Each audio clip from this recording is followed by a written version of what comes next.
اعوذ باللہ من الشیطان اللعین الرجیم بسم اللہ الرحمن الرحیم الحمد للہ رب العالمین بارئ الخلائق اجمعین والعاقبۃ للمتقین والصلاة والسلام علی سیدنا و نبینا ابی القاسم محمد و اہل بیتہ الطیبین الطاہرین الحمد للہ الذی جعلنا من المتمسکین بولایت امیر المؤمنین علی بن ابی طالب علیہ الصلاۃ والسلام اما بعد فقد قال اللہ الحکیم فی کتاب الحکیم بسم اللہ الرحمن الرحیم انما ولیکم اللہ ورسولہ والذین آمنوا الذین یقیمون الصلاة ویؤتون الزکاة وهم راکعون اللہم صل علی محمد و آل محمد وعجل فرجہم۔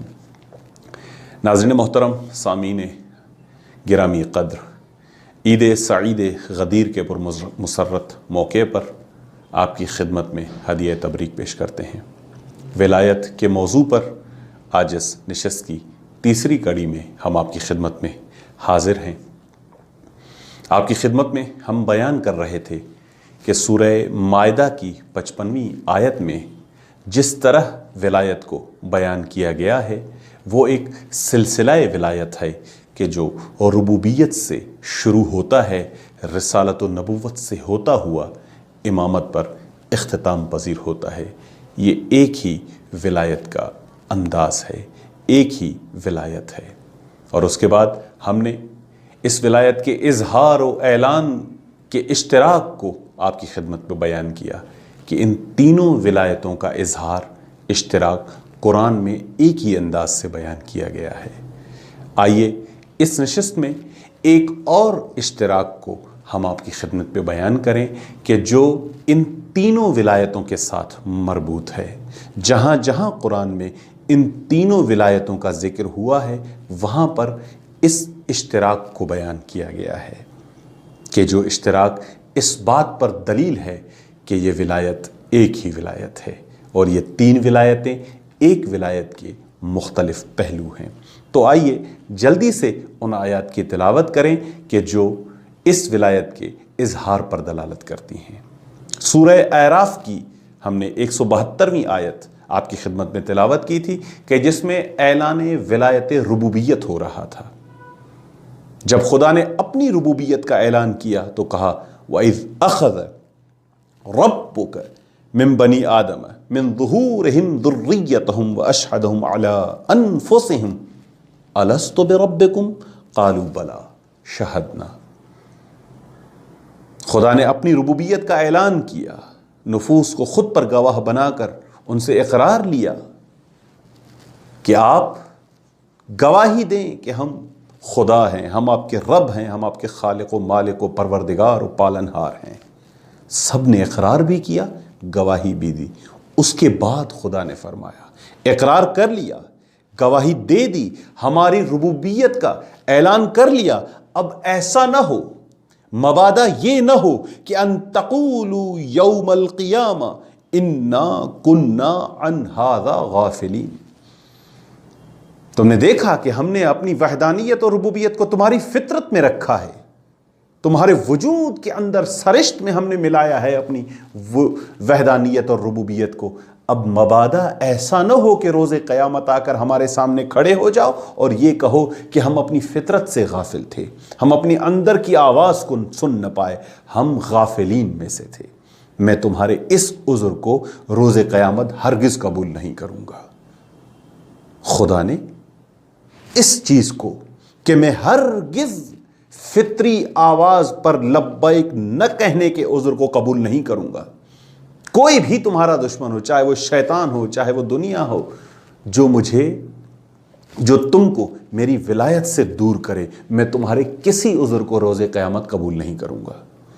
ایک ایسا احتمال ہے کہ جو وقوع پذیر ہے۔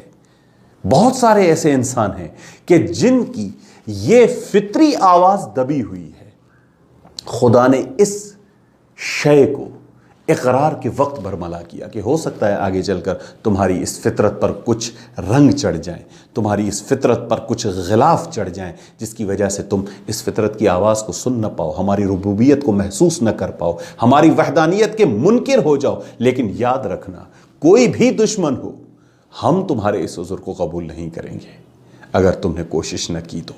ہم تمہارے اس عذر کو روز قیامت قبول نہیں کریں گے۔ اعلان ہوا کہ ان تقولوا، مبادا ایسا کہو یوم القیامہ، قیامت کے دن، کہ انا کنا عن ھذا غافلین، ہم سے غفلت ہو گئی۔ نہیں، یہ فطری آواز ہے، تمہیں لبیک کہنا ہے، ہماری ربوبیت سے ہرگز تمہیں اعراض نہیں کرنا ہے، ہرگز ہماری وحدانیت سے تمہیں منہ نہیں موڑنا ہے۔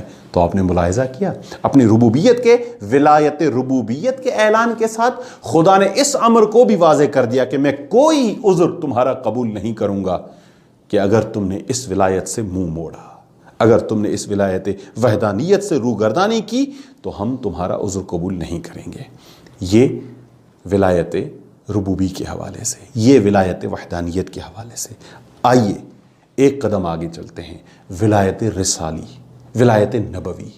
جب اس کا اعلان ہوا سورہ حجر میں اور کہا کہ فَاصْدَعْ بِمَا تُؤْمَرُ، اے میرے حبیب جو ہم نے تم کو حکم دیا ہے اس کو برملا اعلان کرو۔ ٹھیک، برملا اعلان کیا۔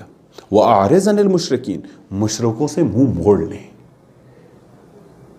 جو بت پرست ہیں ان سے روگردانی کریں، ہمارے اعلان کو برملا کریں۔ اور اس کے ساتھ ایک چیز اور بیان کی، کہا اِنَّا كَفَيْنَاكَ الْمُسْتَهْزِئِينَ، اے میرے حبیب آپ اعلان کر دیجئے، جو بھی اس کے خلاف آپ کی راہ میں رکاوٹ بنے گا، جو بھی مستہزئ ہوگا، جو بھی آپ کا مذاق اڑائے گا، جو بھی آپ کی راہ میں، آپ کے رستے میں کانٹے بچھائے گا، اِنَّا كَفَيْنَاكَ الْمُسْتَهْزِئِينَ، ہم ان کے لیے کافی ہیں، ہم ان کانٹوں کو خود دور کریں گے، ہم ان رکاوٹوں کو خود ہٹائیں گے، ہم ان تمام مخالفین کا منہ خود بند کریں گے جو تمہاری ولایت رسالت کے سامنے بولے گا۔ اِنَّا كَفَيْنَاكَ الْمُسْتَهْزِئِينَ، یہ بھی اعلان کیا۔ فقط یہ نہیں کہا کہ رسالت کا اعلان کرو، بلکہ یہ بھی کہا کہ اِنَّا كَفَيْنَاكَ الْمُسْتَهْزِئِينَ، ہم خود مستہزین کا منہ بند کریں گے، ہم ان کے لیے کافی ہیں۔ تو آپ نے دیکھا کہ فقط اعلان رسالت نہیں ہوا، بلکہ اس کے ساتھ ساتھ یہ ذمہ داری بھی اٹھائی کہ ہم خود بچائیں گے،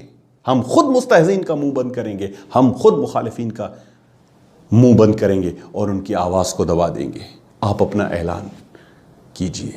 آئیے تیسرے مرحلے میں، ولایت امیر المومنین، ولایت علی ابن ابی طالب، ولایت غدیر، من کنت مولا ہو فہذا علی مولا کے اعلان کے وقت ولایت امامت کا جب برملا اظہار کیا جا رہا تھا، اس وقت بھی آیت نے کچھ اسی طریقے سے مخاطب کیا ہے محمد مصطفیٰ کو۔ کہا یا ایھا الرسول بلغ ما انزل الیک من ربک ان لم تفعل فما بلغت رسالہ، اے میرے حبیب جو ہم نے تمہیں وحی کی ہے وہ آپ پہنچا دیجئے، اگر آپ نے نہیں پہنچائی تو ایسا ہے کہ جیسے آپ نے رسالت کا کوئی کام انجام نہ دیا۔ یہاں پر فقط یہ حکم دیا جا رہا ہے کہ آپ اعلان ولایت امیر المومنین کیجئے، ولایت امامت کو بیان کیجئے۔ ایک قدم آگے بڑھے اور کہا واللہ یعصمک من الناس ان اللہ لا یہدی القوم الکافرین، اے میرے حبیب آپ گھبرائیے مت، اے میرے حبیب آپ دغدغہ مت رکھیے، اے میرے حبیب آپ پریشان مت ہوئیے، واللہ یعصمک من الناس، ہم فقط آپ کو یہ نہیں کہہ رہے کہ اعلان کیجئے، ہم آپ کو یہ بھی کہتے ہیں کہ اس اعلان کرنے میں جو رکاوٹ ہوگی، جو بھی آپ کو روکنا چاہے گا، واللہ یعصمک من الناس، لوگوں سے بچانا ہماری ذمہ داری ہے، ہم آپ کو انسانیوں سے بچائیں گے، ہم آپ کو مخالفوں سے بچائیں گے، ہم آپ کو منافقوں سے بچائیں گے۔ تو آپ نے ملاحظہ کیا ان تینوں ولایتوں کے انداز میں ایک اشتراک پایا جاتا ہے، اعلان بھی ہے، بچاؤ کا انتظام بھی ہے، اظہار بھی ہے، مخالفین کا منہ بند رکھنے کا انتظام بھی ہے۔ اس سلسلہ اشتراک سے پتہ چلتا ہے کہ یہ ولایت ایک ہی ولایت ہے۔ فقط ایک اور نقطہ آپ کی بارگاہ میں عرض کروں کہ جو ولایت ربوبیت سے شروع ہوئی تھی، وہاں پر بھی جو لفظ آیت میں آیا وہ یہ تھا کہ الستو بربکم، کیا میں تمہارا رب نہیں ہوں؟ لفظ رب کے ذریعے سے اپنی ولایت ربوبیت کا اعلان کیا ہے۔ وہاں سے جو ربوبیت، لفظ رب سے ولایت کا ابتدا اور آغاز ہوا چاہتا تھا، جب ولایت امامی اور ولایت امیر المومنین کا تذکرہ آیا تو اسی رب کا تکرار ہوا، یا ایھا الرسول بلغ ما انزل الیک من ربک، کہ تمہارے رب کی طرف سے جو حکم آیا ہے ولایت امیر المومنین کا۔ اس لفظ رب کے تکرار سے یہ اشارہ ملتا ہے کہ جو ولایت ربوبیت وہاں سے شروع ہوئی تھی، اسی ربوبیت کا تقاضا ہے ولایت امیر المومنین علیہ السلام، اسی ربوبیت کا تقاضا ہے کہ یہ ولایت ائمہ کا سلسلہ آگے بڑھے۔ انہی الفاظ کے ساتھ بارگاہ پروردگار میں دعا گو ہیں، اے میرے رب ہمیں امیر المومنین علیہ السلام اور آل امیر المومنین علیہ السلام کی ولایت سے متمسک فرما۔ اللہم صلی علی محمد و آل محمد وآخر دعوانا ان الحمد للہ رب العالمین۔